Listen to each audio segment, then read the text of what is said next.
200 লাউ কিন্তু তিনি এখান থেকে বিক্রি করেছেন।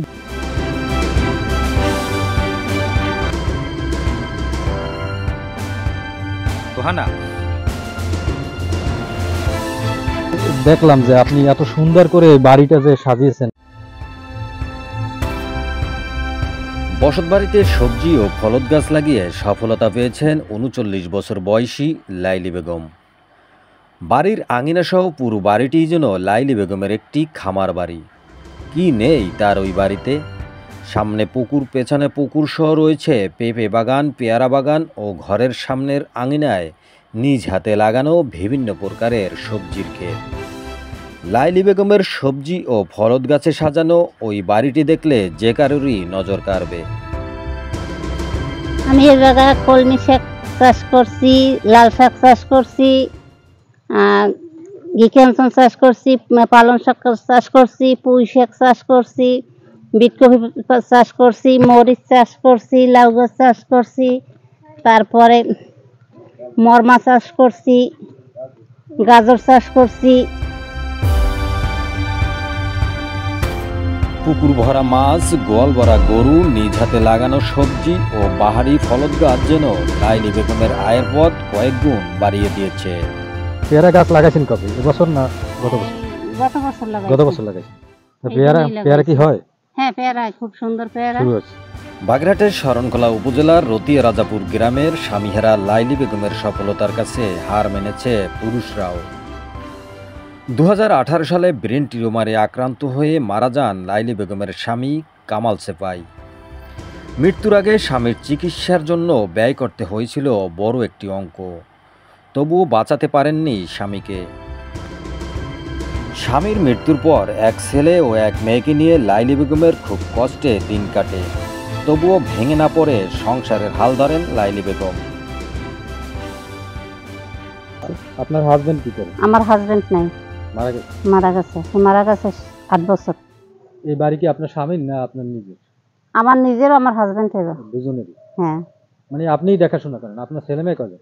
আমার এক ছেলে এক মেয়ে। এক ছেলে এক মেয়ে। তারা এখানেই থাকে? না, মেয়ে বিয়ে দিয়েছি শ্বশুর বাড়ি, আর ছেলে পড়াশোনা করে চিটাগাং। এখানে দেখতে পাচ্ছেন একটি সজনে গাছ। তিনি কিন্তু লাইলি বেগম কিন্তু তার বাড়ির পুকুরের পাশে এই সজনে গাছটি লাগিয়েছেন। এখানে সজনে গাছটি আসলে মোটামুটি ভালোই হচ্ছে, হয়তো বড় হয়ে যাবে এখান থেকে। তিনি সজনে কিন্তু এখান থেকে বিক্রি করতে পারবেন। আসলে তিনি যে সব ধরনের ফল গাছ লাগিয়েছেন তা আসলে আমরা দেখতেছি এই বাগানে এসে, তার বাড়িতে এসে।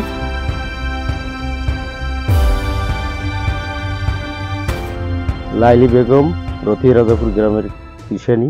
আমরা কৃষি অফিসে তাকে নিয়ে ট্রেনিং করাই পারিবারিক পুষ্টি বাগানের উপরে ট্রেনিং করার পরে এই লাইলি বেগমের এই জমিটা ছিল উঠানে আসলে এর আগে কোনো সবজি ফলাইতো না, পতিত ছিল। সেই পতিত জমিটা আমরা চাষের আওতায় আনার জন্য পারিবারিক পুষ্টি বাগান আসলে প্রশিক্ষণ দেওয়ার পরে লাইলি বেগমের কীভাবে বেড করতে হবে, কীভাবে মাছা করতে হবে, কীভাবে সবজি উৎপাদন করতে হবে এই বিষয়ে আসলে পরামর্শ দিই।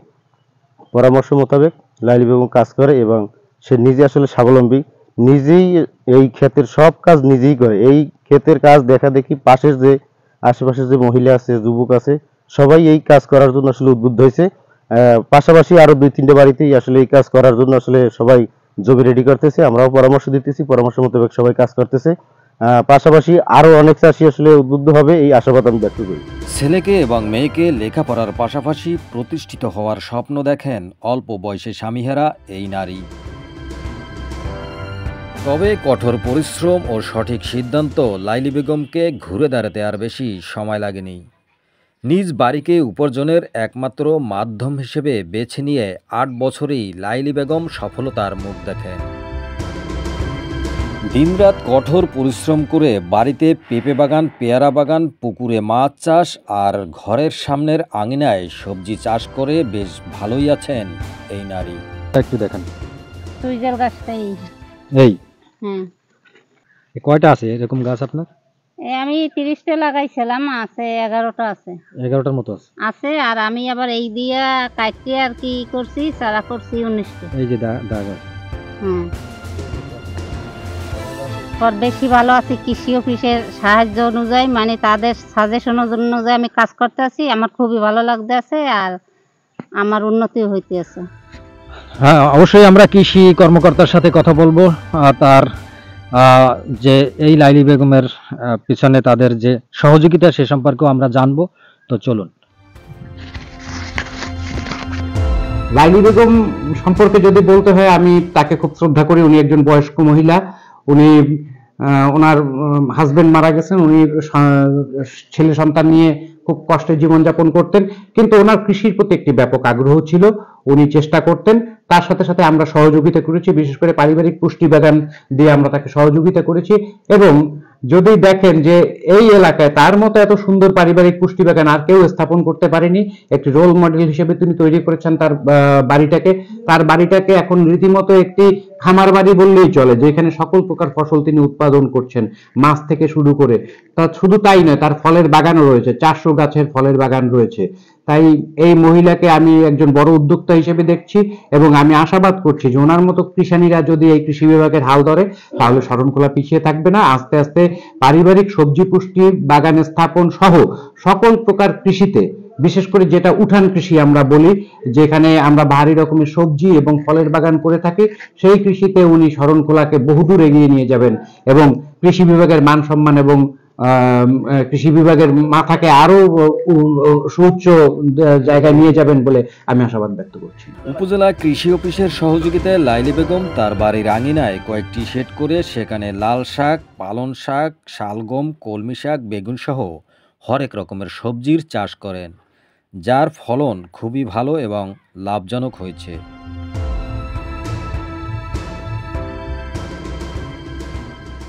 এরই মধ্যে লাইলি বেগম তার ক্ষেতের 20,000 টাকার সবজি বিক্রি করেছেন।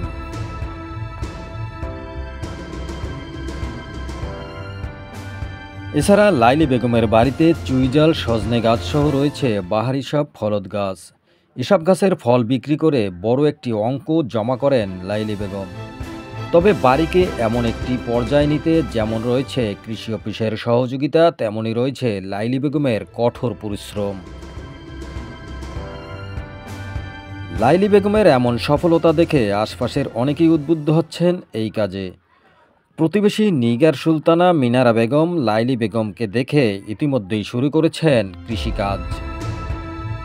আসলে আমাদের গ্রামে এরকম একজন মহিলা যে এরকম একটা উদ্যোগ নিয়েছে এবং কৃষি অফিসের পরামর্শে এটা সেও সহযোগিতা পাইছে অনেক, আর এটা দিয়ে সে উৎসাহিত হয়েছে, অনেক সুন্দরভাবে তার কৃষি হয়েছে এবং আমরা তার পাশে প্রতিবেশী।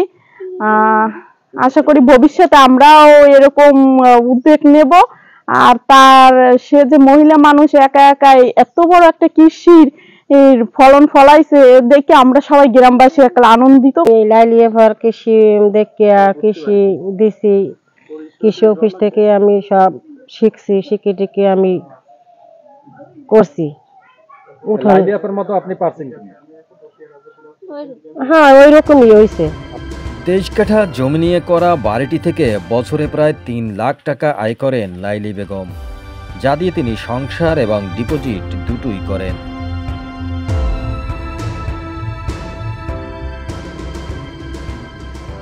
এখানে 200 পেয়ারা গাছ তিনি লাগিয়েছেন। আলাদা আলাদা বাগান রয়েছে, এখানে পেয়ারা বাগান রয়েছে, ওপাশে কিন্তু পেঁপে বাগান রয়েছে।